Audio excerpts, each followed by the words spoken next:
to be very clear that I hate this.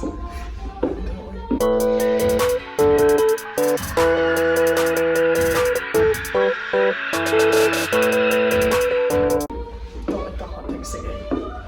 It'd be so fun if any of this wanted to work at any point in time. Do you guys remember that Bo Burnham special where like he knocked over a water bottle and then he was like, oh, I already knocked over a water bottle, and then like a song comes on and it's like, you meant to knock the water bottle over? Yeah, and it was like a whole planned bit thing, but so he had to like keep knocking over the water bottle, and then like the song played again and he was like, he meant to play the song again. It was a whole like, no? Okay. All right, ladies and gentlemen, I am ill.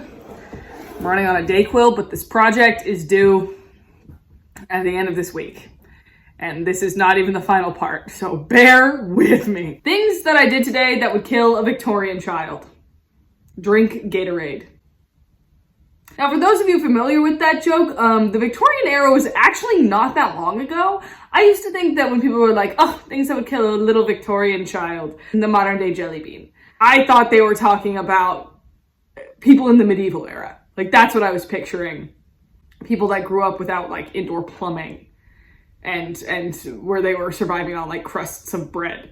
That's what I was picturing. The Victorian era ended in the like early 1900s, I think. Queen Victoria died in January of 1901. That was the end of the Victorian era.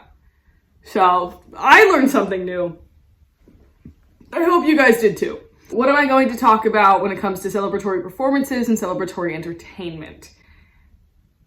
This is sort of gonna be kind of dark, because what happened during the Victorian era? London sort of saw the rising crime rates. There was a lot of rising crime rates, but with that came rising literacy rates. So while you're seeing people learning to read, more people becoming educated, simultaneously, people are out there doing crime.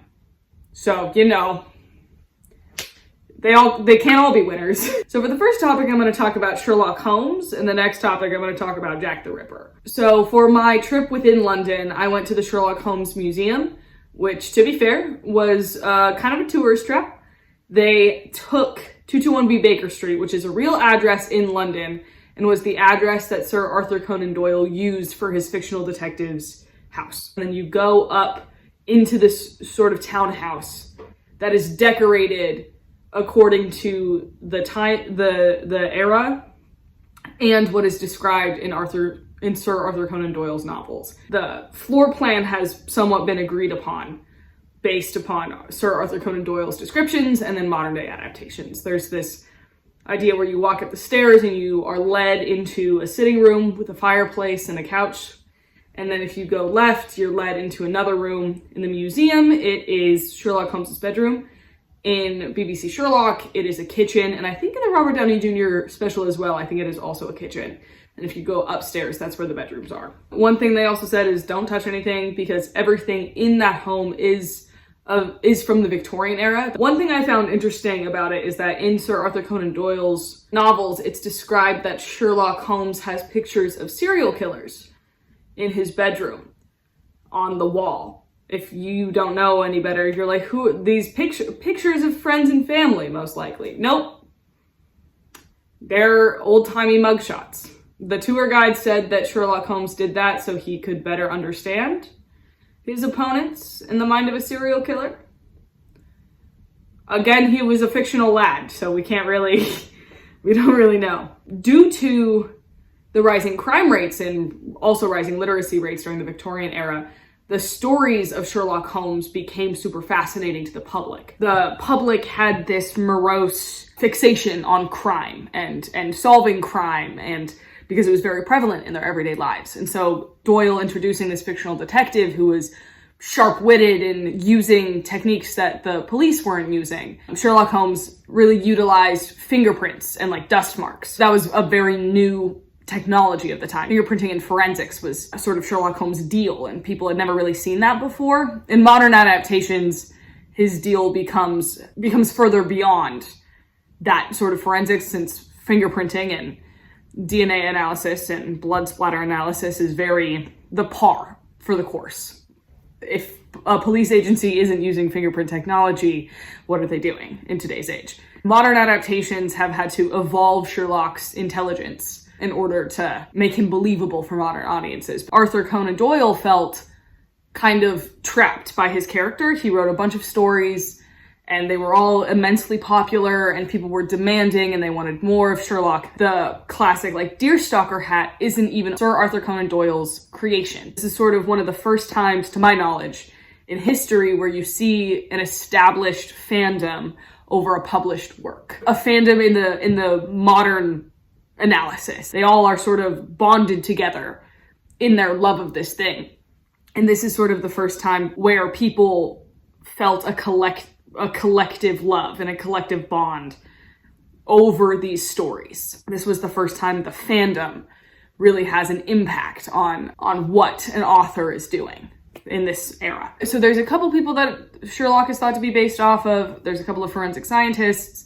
The one professor was a professor in medicine. Joseph Bell was his name. In Doyle's story, The Final Problem, Sherlock and Moriarty face off in sort of a battle of wit and crime solving. And so they're sort of two peas in a pod together. Moriarty decides Sherlock must be eliminated because he's getting too good, he tires of him and his crime solving abilities. And so Sherlock Holmes falls down the Reichenbach Falls and he is presumed dead. And so Doyle kills off his famous character. He wants to take his writing elsewhere. In this, you see the public, the masses, the readership mourn this character. People wear mourning garb. People are in all black. The women are wearing veils. People start to mourn this fictional character.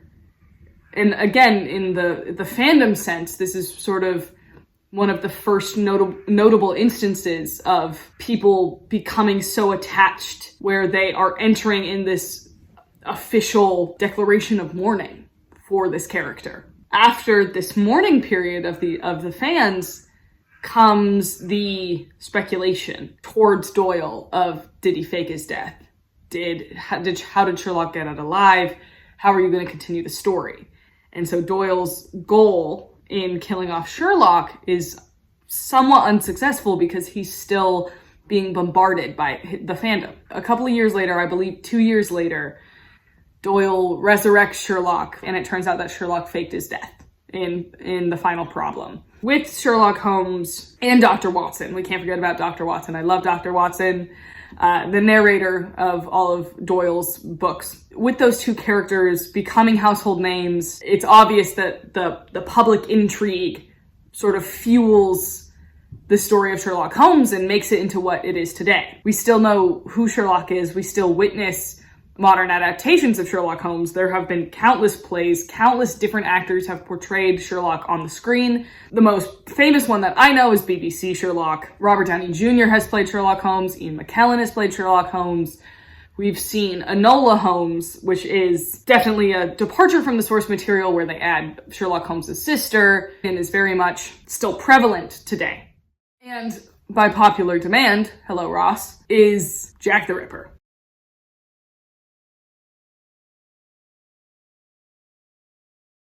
Jack the Ripper, another fairly well-known household name, has sort of, again, swept the media ever since the first letter was written to the London police. Now, I could sit here and recount for you the whole history of Jack the Ripper. However, that information exists on the internet.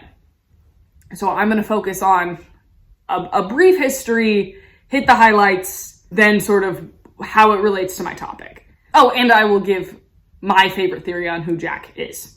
So going back to 1888, Jack the Ripper murders confirmed 5 women, all in the Whitechapel district. Many of his victims, who were all women, had to turn to prostitution to survive, which is also how it is believed he found his victims, trying to employ them and then would kill them. So there are 5 what have been deemed the canonical victims, but many believe that there are up to 11 different women. So in 1888, crime rates are on the rise. One thing I will touch on, which is sort of brings into a lot of questions on who Jack the Ripper could be and sort of his mindset, is that on September 30th, 1888, the body of Elizabeth Stride is found in the Whitechapel district. Police swarm the area. They are trying to get witness statements. They're questioning the man that found her body. They're trying to figure out who she is and where she came from. And at this point, a couple of murders have been committed, so they're sort of on edge. So a couple of blocks over, the body of Catherine Eddowes is found 45 minutes later, roughly. So one thing about London is that the city of London, the square mile, is its own city. It's sort of the donut hole of London. At this time, and maybe today, that I don't know, but at this time has its own police force. And so Elizabeth Stride's body is found within the city of London. So one police force is in charge of this case. Catherine Eddowes is found in the city of Westminster, which the whole area is referred to as London, but it's technically a separate city. So it has a different police force than the square mile. So her body is found there. So now a different police force is being involved. So Jack the Ripper murders Catherine Eddowes. He walks back towards Elizabeth Stride's body, where he murdered her, and they find a piece of Catherine Eddowes' apron in that direction. He killed Elizabeth Stride, walked across, leaving the area as police swarm. He left the area, he murders another woman, takes a part of her apron, then walks back in the direction of Elizabeth Stride's body, but kind of a block north of it, and drops the apron there. This means, however, that he willingly entered into an area swarming with police. 2 different units of police. There's many different police officers out and about on the lookout for a murderer. This is a dangerous area for a man who has just committed 2 separate murders 45 minutes apart from each other, and he willingly walks back into it. This has led many, they're called ripperologists. This has led many ripperologists and other investigators to believe that Jack the Ripper lived in that area, that he had to enter back into this swarming police force because he lives there. It is also thought he did the double murder because Elizabeth Stride's body, none of the sort of signature signs, I'm gonna try and put this as PG as I possibly can, the brutality that has been seen in the Jack the Ripper victims up to this point is not found on Elizabeth Stride's body. And this also makes people believe that he was interrupted, that maybe there were people walking nearby and he had to go quickly. And so he runs away, kills another woman, and the brutality that is expected is seen on Catherine Eddowes. And then he takes her apron and walks back in that area. So that is one very significant evidence of his characterization, of his thought process and questions into his actions as to why he would walk back into an area swarming with 2 different sections of police. So also while I was in London, I took the Jack the Ripper tour, the walking tour, with a woman whose name is leaving me. But at the end of the tour, she told us that she was a Jack the Ripper investigator, kind of like as a hobby. And she actually met her husband through questioning things about Jack the Ripper, and he wrote a book called Complete Jack the Ripper. His name is also escaping me. And he is the individual that sort of compiled all of the evidence from the Jack the Ripper case. He sort of organized all of the old police files on Jack the Ripper. And so since he had access to all of that knowledge, he was able to put together theories. So I took that tour, which sort of showed us where some of the women were found. The 10 Bells pub is one of the pubs where one of the women was last seen alive. That pub still stands today. On the tour, she talks about the letters that were sent to the police. Over 200 letters were sent to the police claiming to be Jack the Ripper. One of the letters that is sent in the early days is signed Jack the Ripper. The woman on the tour says that letter was not from the killer, that the details within that letter don't line up with what happened. Others say it's unconfirmed, but this letter, where the first signing of the name Jack the Ripper is written, is not confirmed to be the actual killer. But that moniker stuck. And Jack the Ripper sort of took on the moniker after it got popularized by the press. But a medical student actually sent in a letter to the police with a pig's liver. Pig's liver or pig's kidney? I think it was a liver. A pig's liver attached to the letter, which was supposed to be a body part of one of the victims. It was cleared that it was not a legitimate letter. But what this is indicative of is that the public were fascinated by Jack the Ripper, and not in a, oh my gosh, there's a serial killer on the loose, in a morbid, let's become a part of the action, let's mess with the police, let's write in letters to the police claiming to be this serial killer. Their motives are unclear, but this idea of Jack the Ripper, of this serial killer who the police had yet to catch, got a bunch of people involved in the investigation. Because this was a form of entertainment. That's what they were doing, is they were entertaining themselves and also becoming entertained by the police. And also the press published the letters that they believed were real. They published the original Jack the Ripper letter, even though it's unconfirmed.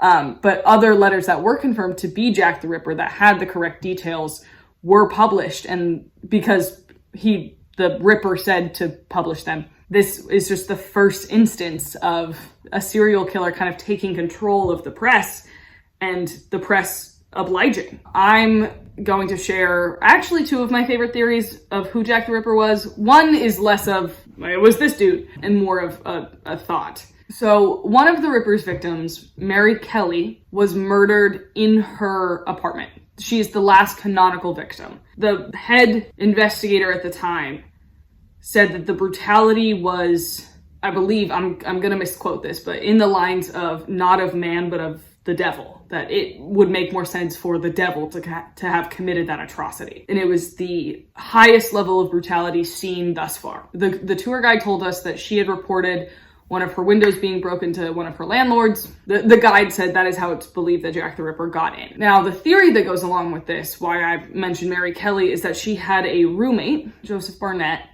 is one of the suspects for Jack the Ripper, because he was thought to be in love with her. There are reports of him referring to her as his wife, even though they were merely roommates. And he did not like the fact that she turned to prostitution to survive. He sort of talks about her as like trying to keep her off the streets, and that like she was off the streets when she was with him. He falls onto financial trouble. She goes back out to the streets to work and survive. The thought is that he is Jack the Ripper because he starts killing to scare her back off the streets. It's thought that he's Jack the Ripper because, one, they got into a huge fight. He has intimate knowledge of the building. He breaks into the building, and that's why she is the most brutalized of all of them, is because of his anger is directly towards her. Jack the Ripper doesn't kill after Mary Kelly because his whole purpose of killing was to get her off the streets, and now he murdered her. Because she's the only one killed in her apartment, that's why people look at him, because all of the rest were killed on the streets. A lot of the evidence in the Jack the Ripper case is circumstantial. There's one suspect who wrote a diary that says he sort of like rambles on about murder and the different victims, and then writes like signed Jack the Ripper. But that diary was supposedly discovered under the floorboards of that man's estate by someone who inherited that estate. But then the man who found the diary recounted that it was real. That he was like, oh yes, I found that diary.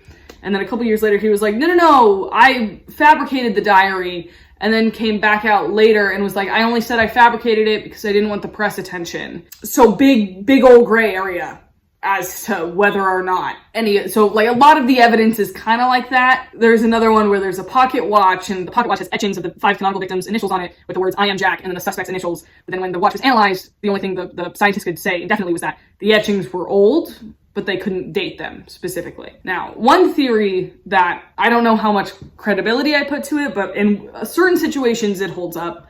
In others, I'm sure it gets torn to pieces. But one theory I think is really interesting is Jill the Ripper. It's the idea that Jack the Ripper, which was, a name given not by the actual killer, was a woman. It's thought that Jack the Ripper has anatomical knowledge. People think that he was either a doctor or maybe a doctor in training, or that Jill the Ripper was a midwife and would have that anatomical knowledge from that field of their career. A midwife can walk on the streets covered in bloody clothing and no one would bat an eye. Blood is involved in what they do. And so on the night of the double murder, a woman with blood on her clothing could walk from one murder site to the other and then back through police. And the police, who were looking for a man covered in blood and not a midwife covered in blood, she could sneak by. Now, whether or not this theory holds up throughout every single aspect of this case, I don't know. But for that, because the fact that Jack the Ripper was able to walk from one murder site to the other covered in blood, because there's absolutely no way that they weren't, based on, again, you can Google, without police flagging or even talking to him as a witness, I still find very puzzling. That's the theory that I believe, and then that's the theory that I find very interesting about Jack the Ripper. Just doing my homework next to the Tower of London.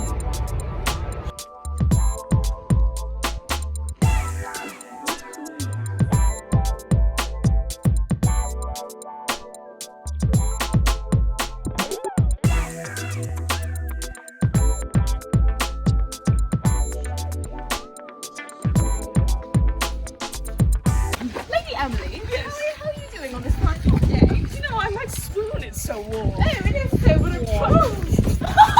Do you think you're swooning into someone's arms? I'm currently looking at Lord Devlin. Oh, I heard he's taken. No, is he? By whom?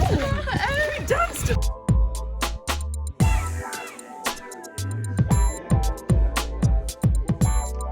For the vlog. Do the thing.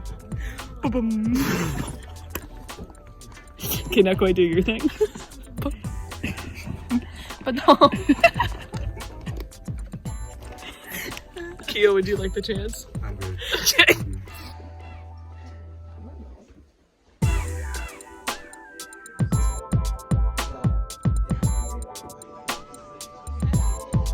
The boy who lived. Go. Generally ghoulish activities, Emily. 1. Raise sodium in the middle of the night. Yes. Into murder. Birds. You summon birds. Reads books sideways is 1. Yeah. Always thinks there's a smell in the back of your closet. What was the first ghoulish activity that Emily does? Not the sodium craving? Oh, the sodium craving. Yes, that's what it was. Slightly.